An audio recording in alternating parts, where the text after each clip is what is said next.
Ayan. Good morning vlog. Welcome to my guys. Ngayon, andito na naman tayo sa backyard guys, no? Update ko kayo guys kung sa stags na pinakita ko nung nakaraan.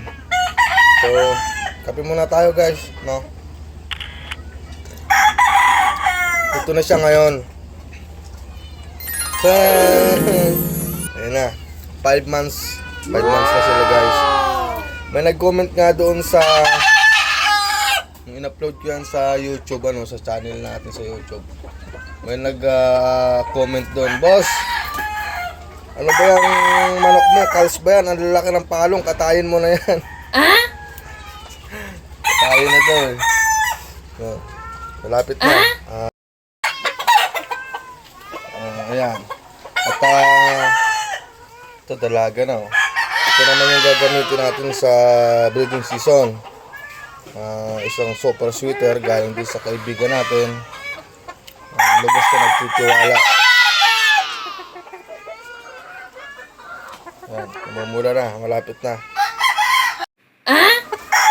Ayan, ito pa. Meron tayo ditong white kelso. Ayan. Galing din sa kaibigan natin yan na nagtitiwala.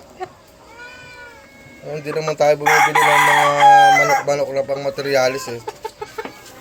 Bigay-bigay lang ito ng mga kaibigan na nagtitiwala sa atin.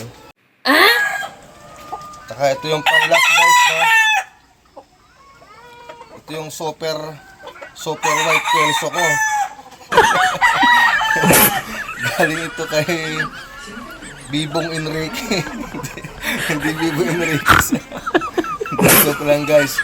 Ito yung lucky charm namin dito sa Manukan eh. Alam niyo yung sisiw na yung sa bunot-bunot, yung may kulay-kulay. Ito pa yun. Bali na to, 7 years old na to eh. Ginagamit ko lang isang practice. Training tayo.